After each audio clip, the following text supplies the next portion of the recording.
Hello everyone and welcome back to the channel. I'm OP, and in today's episode we'll be going over some of the best highlights from today's LPL 2024 Spring Split matchup. Without further ado, let's dive straight into the action. Agony's Despair, or the Gaze of the Abyss, that's the name of that ability, took me a second. And Shun needs to be just a little bit wary as W here enforce him with more mana. What they should have done for Hui is for each of his abilities have a painting to... Oh wait, Shun's just dead. This is not a pretty painting for him. He's holding on to the E, I think he is. Spiraling Despair to the Severing Bolt won't be needed. Instead, it's just a kill for Hung as they will come on forward. So the fight now can still commence as Helk flaps his way over the wall. The W lands though. Jin with some wonderful geometry moments there with the map hacks. One for the Elk gets on in and Elk doing so much damage over the wall. The staggering blows prevents the final kill onto the mid laner of BLG. These early games between these two teams are so fantastic. Iwandi sticking around to put the magical journey down. I was wondering if he'd thrown himself into an awkward situation. On Knights, we got to surf his way out to safety, just about, and then on with the very needed flash in for the root. Caused a lot of danger for WE, but it's meant that this early game has been pretty even so far, with the exception of now another Iwandi. fight. Iwandi, no way out of that one. Bard down for the cap. Sad meep noises. Wait, there are wait, this is getting... Oh, it's gonna try and find how far that belief goes there. We've got Elk with the Caulfield's Warhammer. The W with 2 points in it as well is already kind of nasty. You can see how much damage Elk is putting out in terms of that poke value. Dragon put up early. Level 6 on the Shinsa. Important fight for them. All the damage. Hung has got the Crescent Guard down, doing a fair amount of the Spiraling Despair onto On, puts him in danger. The roots are just so obnoxious. That follow-up range from WE. Famous like, this is my one pick, so this champion's pocket pick is actually me. It's like Faker and Rise. Yeah, the Kha'Zix was a hell of a thing. Oh, I missed those days, soloing Kha'Zix. Now, Knight, we haven't seen him really use globals. The fights have been around mid lane, now he goes top. Wayward about to be put in a very specific direction. That's not very wayward at all. It's just 6 feet under. Bin and Talia from Knight link up to get a nice kill towards the top lane. There's a word in English we no longer use. We have the Nautilus and the Bard, they can start roaming, as opposed to if we had a Nami or something like that.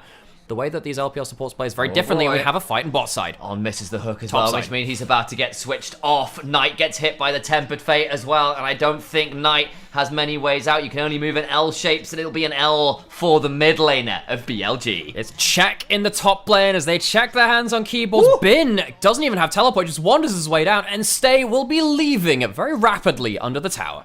Bin just decides that at least they'll get something back. That felt very unfair, so flash heals, and there's still a flash counter strike, flash leap strike. Okay, so Hung's in the back line. He doesn't have flash, but he has ult. Knight's getting caught, and he doesn't have flash. This is danger moment for BLG. The curtains have been called. On's been slowed and taken down by about a third of his HP bar, and Knight just goes down, unhorsed in the jungle. You have a lot of Knight lines. Oh, yeah. And right now he's 2-1, doing quite well. A little bit behind in this matchup. You somewhat expect that until you get towards that Profane Hydra. BLG, they're looking potentially for another fight. We've got it starting now. The audacious charge comes on through and the curtains are called, but it's time to figure out whether this is a tragedy or a history. As Wayward goes on in, and they might be rewriting that one because it's written by the victors. Wayward goes on forward to start swinging the Darkin Blade. WE eviscerate the fight. Baron's not quite spawned, but they can certainly shove to get a lot more out of that fight. And you're waiting for Elk and Knight to really be the difference makers, but they just don't have the positioning. BLG, they've been pushing very hard for objectives, but they haven't really been able to that in this game. Honestly, it felt like Bin had been the one getting more out of this game, and maybe a moment like this would be exactly what's needed, but the ults are popped. Bin flashing on in with the redemption here. Teleport coming on through. Wayward so desperately low. Does go low, but not down! He survives! And Bin, well, he's been kicked over. Oh, and the magician of the top lane is not... How it's all looking. Don't have the information again, so Bin was potentially getting jumped on there, and again, they're working on assumed information. They don't really have great vision. On has flash, has ult. Maybe he can be a big fight starter. All it takes is one Viego reset to turn things around.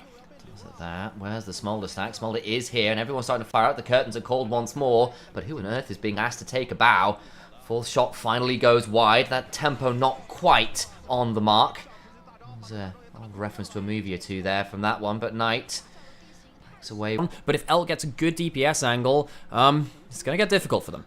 Because the one thing BLG do have to their name is a hell of a lot of scaling. Jax can do some work, but it doesn't matter if the scaling's there. If you're dead before you can use it. Crescent Guard comes on through. Hung knocked up, but not really knocked down. Wayward into the backside. I think the only person who is Wayward right now is on way out of line and put down for the count. It is a knockout blow for now. Still a round or two to play, but Baron is the prize of that particular counterpunch. Shun, man. It'll just be a secure from WE. The problem is, of course, you are running a Jhin who is one of the notoriously the worst Baron takers in the game, but it's still fast enough at this point to be able to secure it without too much contestation mid. And WE are very swiftly getting this wave into tower. Stay, though. Heal and Ghostblade to keep safe. But look who's here! It's Shun in the backside! Just doesn't leave and Stay falls down. Baron Shove already punished from BLG, who aren't quite out of this game yet. The stolen body means the Deadly Flourish can come on through! And Elk roars to life, claiming another kill. Oh, you can't count out the static shock of this Bilibili.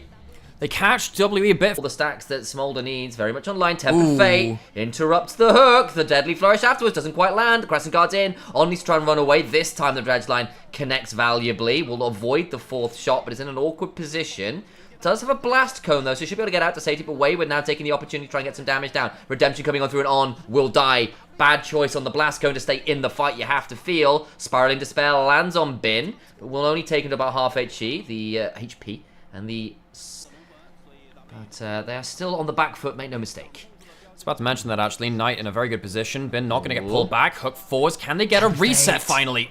Does a lot of work to keep Wayward alive. Muln comes flying on through the helicopter parent to end all helicopter parent. Begin to allow some resets to happen. Smolder's executing. And that means BLG, they've just gotten scaled, haven't they? Triple kill over towards Elk on the little dragon who could. Feels like the baby scales are falling off this dragon. They are fully grown. Going towards the Leandries and saying, can I just get a load more ability damage with the mass stacking? He does go back towards that Bloodthirster all the same. And now with him delaying in base, it actually means that WE have an option to go towards the Baron. Remember, BLG, they move quicker with the Backcloud Soul, but can they get in the pit? Shun has flash and all. Trying to get into the backside. Massive damage onto Iwandi, who goes over the wall to no avail. Smolder claims a 6th kill. Baron secured by Hung and the WE team, but all the while Stay gets run down by Bin. The rest of the team collapses. Wayward alone remains to tell the tale of his team's collapse in this game. Oh, it's the mighty Elk which rears its head, horns held high. As BLG, they will get themselves a comeback victory. It feels like they lose the Baron. LEC pop quiz. That was a weird time.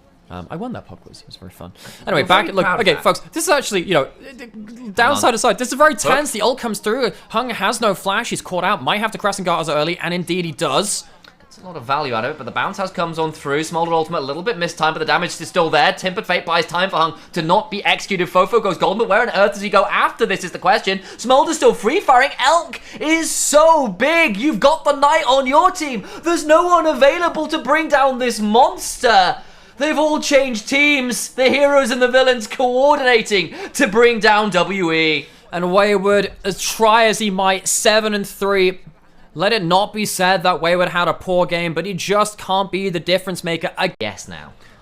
The few times where Elk has been hit by a skill shot, we see that he's still quite squishy, so he needs to be quite careful. He's looking for Q. Oh, nice moment! That's the squishiness. Yeah, they try to get him, but he's still got a flash of ghosts and a flapping away. Smolder's mum comes flying on through, and the breath of fire brings despair down on the enemies of BLG. Elk jumped on again. This Shinzao doing what they can, but it's just not a Wuxia story, mate. We're over in a Western fantasy. This dragon screams violence. Wayward does some work on the side, but the feet are just not fancy enough, and the World Ender is dead for World Elite. Ah, the dragon is a sign of imperial power. Power from the heavens itself, and BLG felt like that was where they were destined in the start of this split. They've had a couple of knocks, but they're still at 8-1.